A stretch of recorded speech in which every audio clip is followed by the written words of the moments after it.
Shalom, ladies and gentlemen. Today, as always, we'll be talking about our weekly Torah portion. Our weekly Torah portion called Pinchas. And it's a very long portion with a lot of events, war, laws, holidays.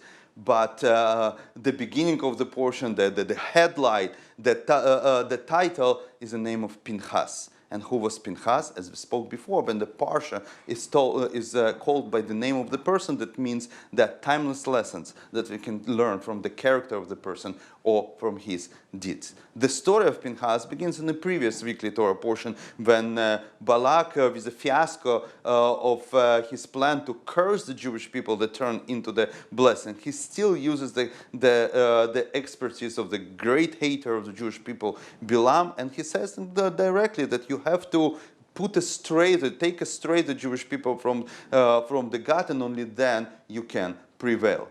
And Balak mobilized all the women legion of the Moab and Midian, and they went to deal with the Jewish men. And let's say they were very, very successful to the extent that it became acceptable in the highest echelons of the Jewish nation when the head of the tribe of Shimon publicly goes into the tent with the Midianite princess, and Moshe is there, Elazar is there, Yeshua is there, but they tolerantly looking at the whole situation. But Pinchas, he takes a spear and pierces them both, and then God says that this is how he stopped the pandemic, this is how he stopped the wrath of God towards the Jewish people. And you will say, Pinchas behaved like it's called in the Talmud Kanai, somebody that fanatically defends his principles, and how we can consider him a hero in our day society when the culture is all built on the tolerance of understanding of others, of accepting others for who they are. Yes, everybody sees themselves for whatever they are. They are welcome to explore their personality, to develop their principles. And when Torah tells us the popular phrase "Shivim panim leTorah," there are 70 faces, perspectives in the Torah, and everybody can find their own way in the Torah and their own route to the Mount Sinai. But Pinchas is still a hero. His name is titled our weekly Torah portion, and we learn from the Haftarah, from additional part from the prophets that we read this week, that he became, however we know, as a prophet Eliyahu, the greatest prophet and the righteous person who departs from this world alive due to his righteousness. And today he's still around us, and he visits the most important moments in our life, like a Passover Seder and a Bris. So how we integrate this fanatic into our understanding of the daily life?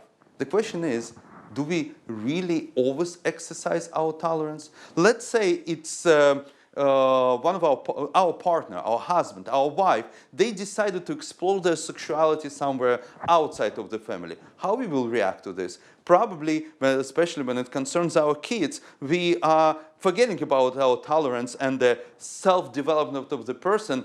Basically, when the tolerance goes against our personal principles, it touches us personally, we forget about tolerance.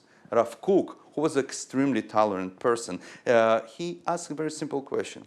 When you exercise, and specifically says exercise tolerance, you should ask yourself, is it a real tolerance? Or the reason why you behave tolerantly towards a certain situation, it's because you kind of hiding behind this. And he gives 3 questions that we must ask ourselves. When you behave tolerantly and you do not react to something that you know it's wrong, maybe your principles are not that strong, and somebody who disregards those principles are not touching you really personally on a personal level, and you have to work on their principles. Or you have to ask yourself a question. Maybe you're not sure about yourself, that you can change something, that you can fix the situation, and then they say, okay, I accept whatever they are, I'm a tolerant person. Or maybe you believe in your principles and you want to change things, but you just don't care. You don't care about another person that does wrong.